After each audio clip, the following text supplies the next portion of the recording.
I'd now like to invite David Betz to please discuss why non-state actors have come to dominate the international security agenda. David, please. Thank you. Thank you very much.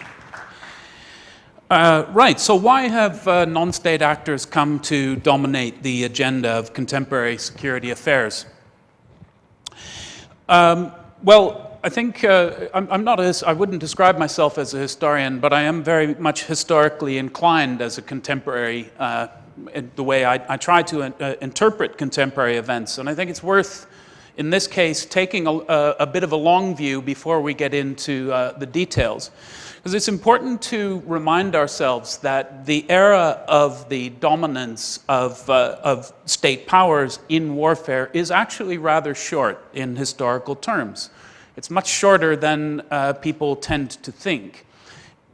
In the West, the state system really is no more than a few hundred years old. The era of the modern state is not more than 200 years old. Right? So in the West, we don't begin to think in terms of settled nation states until, international relations scholars tend to like to pin 1648, the date of the treaty which ended the 30 Years' War, the Treaty of Westphalia, as the beginning of the state system. That's something of a gross oversimplification of complex events, but nonetheless, the point being that the state system, which dominates our preconception of the natural order of the world and the way it operates, is in fact a new development in historical terms. And it is that sort of political order is also one which is fairly Eurocentric. Much of the rest of the world doesn't come to a state-dominated system until much later, until much more recently. In this case, of course, we're in a country which is now 30 years old. Would that be so? A very young country, and often the arrival of the dominance of the state system is overlaid upon pre-existing patterns of loyalty, of affinity and affiliation, which are still very strong, sometimes stronger than the often artificial modern system which is overlaid upon it. Afghanistan is a terrific example of this. Theo mentioned the problem of fighting an insurgency or conducting counterinsurgency when you can't control the external borders. Of course, Afghanistan has extremely blurry borders. At least half of the population, which is most important in the context of the Afghan conflict, lives on the other side of the Afghan border. Right, so we do need to take, when we take this long view, we see that actually our image of what is the norm is actually at odds with what is historically the norm. We have, and when we turn to warfare, or to war more generally, there is a particular preoccupation, a line of thinking which exists, especially in Western scholarship for the dominant view over the last century or two, has been a paradigm of conflict that is very concerned with the distinction between conventional wars and unconventional wars. Conventional wars are force on force, right? So they are symmetric. We tend to imagine them taking place in the open. They're big operations of big maneuver groups maneuvering against each other. We tend to imagine them being resolved in decisive battles. They often have clear beginnings, right? So they begin with some intense provocation or an outright declaration of conflict, and they have a clear end, right? You have some provocation, then you have a period of fighting, which is resolved in temporarily with an armistice, after which there's a bit of negotiation about the the new status quo and any reparations and the such ends with a treaty. So that we have this one image of conflict, of war in this conventional sense, which is this very distinct and defined activity. On the other hand, we have the idea of unconventional warfare, war which is asymmetric, right? Where you have on the one side an organized, uniformed, regular force, on the other not an unorganized, but an irregular, largely ununiformed force conducting its operations in a guerrilla manner, i.e. practicing the time-honored techniques of avoiding decisive battle, of living to fight another day, of hit and run, these kind of ad hoc tactics. These conflicts are inherently indecisive. Right? They don't have decisive battles. They only have decisive battles when one side has made a dreadful mistake. The whole point of guerrilla operations is to avoid decisive engagements. They have very unclear beginnings. Take, for example, some of the long-running conflicts in the world today, say the Russo-Chechen conflict. The Russians and the Chechens have been fighting each other for 200 years. They'll probably be fighting each other for another 100 years or another 200 years. I don't know. But where you place the beginning of these conflicts is often very difficult to do. And similarly, they have very unclear ends. In fact, they don't end. They're more like a chronic illness, right? They're like somebody with malaria or dengue fever or something. It's in their blood. So you might have periods of relative health and then flare-ups of conflict at various stages. Again, to take the example of the Russo-Chechen War, a conflict that's been going on for 200 years, that has been punctuated with episodes of intense violence at some periods in that history, and relative comity or just getting along at other points. So that is the kind of mental hardware which Western scholarship on war has tended to bring to this discussion. The problem is it doesn't really fit with reality, I would say, right? If you apply a reality check, one observes, in fact, that what we think is conventional war is actually uncommon. It is the historical rarity, and what we describe as unconventional war is, in fact, the norm. This is true historically, but it's also exceedingly true today. And I'll concede the point that it seems more obvious today.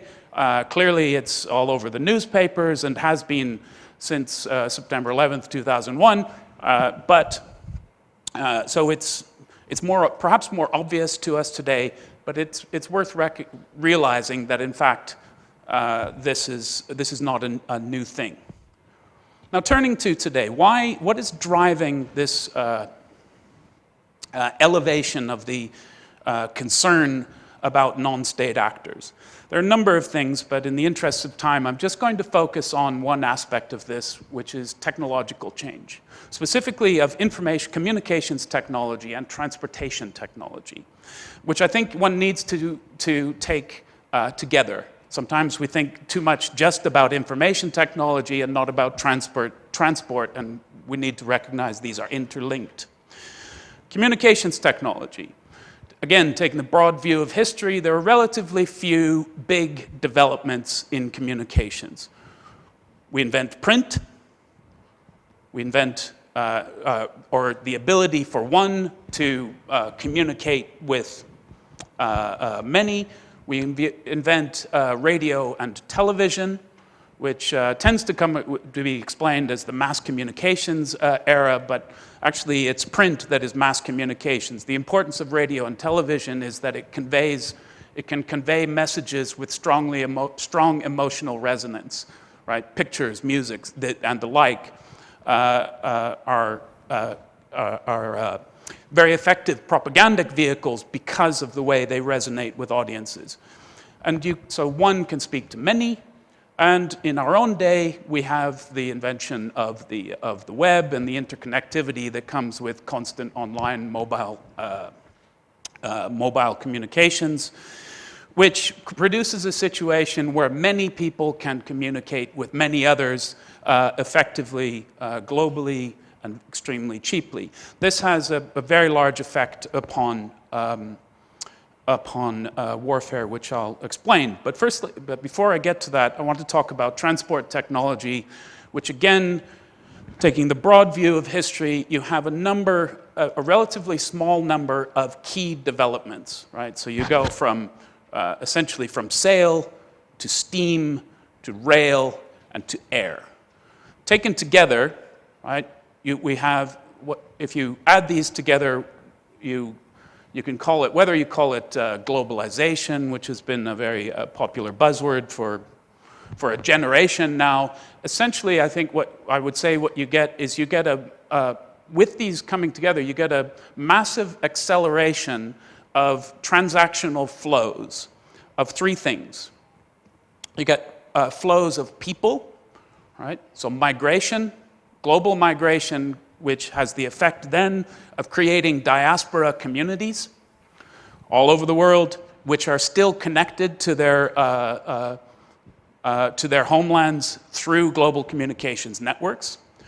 You get the acceleration of the flows of things, of global trade, which produce layer upon layer of interdependence in the global society. And you get the acceleration of the flow of ideas from one place to another. What happens with this? Well, basically, you can imagine when you take a system and you add more connections and more actors over more distance, you increase the complexity. The intrinsic complexity of a network with more nodes is greater than one with a smaller number of nodes, to state the obvious. The effect of this, well, the basic effect is that we live in a world where what happens in one place can have very immediate effects in somewhere else, spatially very, very distant at a rapid rate. This introduces greater unpredictability to the system. From a strategic point of view, this is problematic. If you think of strategy as the production of intended results, and you are attempting to do that inside a highly interdependent, highly interrelated system, which makes results even more intrinsically unpredictable, then you have quite a problem. I will illustrate how this affects contemporary security with a couple of examples. Theo's mentioned Afghanistan. In 2010, I was in Afghanistan visiting ISAF and doing some advisory work on strategic communications. And right at that time, a Christian pastor in Florida announced that he was going to hold an event where he would burn a Quran on television. The theater commander, the ISAF commander, made a public plea through the global media to this Florida pastor not to conduct this act. Why? Because he could obviously see that this one act of some random individual on the other side of the planet would have immediate effect upon his operations in Afghanistan. He could see that there would be there was an obvious link between those two things. You mentioned Northern Ireland. In the one of the most eye-catching propaganda events of Britain's campaign in Northern Ireland was the hunger strike of the IRA activist Bobby Sands, who starved himself to death in prison. The effect of that going out on the global media was the blockade of British ships in dozens of ports around the world, right? The French bombing of ISIS produces a Paris attacks. There's this intrinsic, complex, unpredictable relatedness of events in our world, which quite obviously drastically complicate the making of strategy in the sense of the production of intended results. The effect of this, three things. The first effect is that wars don't stay in one place anymore.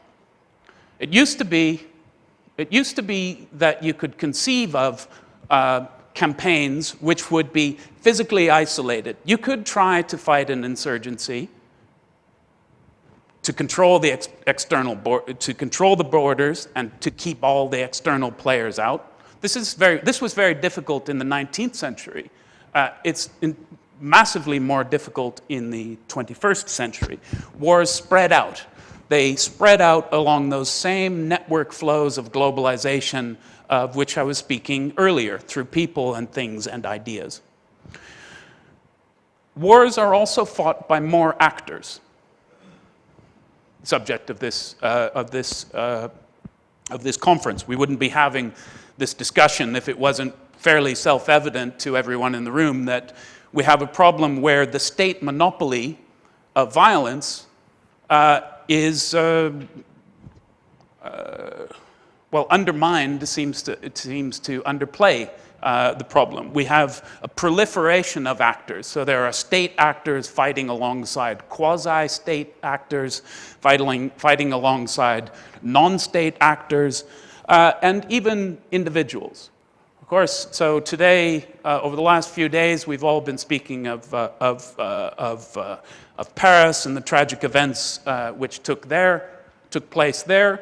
But it's worth remembering that until this latest attack in Paris, the biggest, most successful terrorist attack in Europe in recent years was a one-man operation when Anders Breivik, a Norwegian, fair to say his ideology was complicated, but I suppose right-wing would be a fair approximation of it, launched a one-man attack on the Norwegian Labour Party, in which he blew up 7 people in Oslo before heading off to the youth conference of the Norwegian Labour Party, where he methodically shot 69 other people to death. That was an entirely one-man operation in conception, in planning, and in its undertaking. I think that our world is one in which we will see a lot more Parises, a lot more Breiviks. And I don't know how we're going to put that genie back in the bottle. Why is this so disorientating? Well, first off, as I've said, it's disorientating because there has been such a massive investment in the idea of conventional war. In Britain, throughout, if you go to any Commonwealth country, any town in any Commonwealth country in the world, you will see a World War I memorial with a bunch of names on it of men who were killed either in World War I or in World War II. This is the image that exerts a very powerful influence on our thinking about what war is. This particular vein of thinking was reinforced through the Cold War, in which thankfully it never went hot, but certainly that was the paradigm there. And then again through the Gulf War of 1991. We formed the view that these sorts of wars are the main business of states. And everything else, all of the other sorts of operations, we began to, we described as something called, as military operations other than war, or MUTWA, as the acronym goes. We have, and unfortunately, we've fruitlessly been searching for wars which are fast, which are decisive, and which are cheap. The Reagan-era Secretary of State, George Shultz, described these as the fun wars.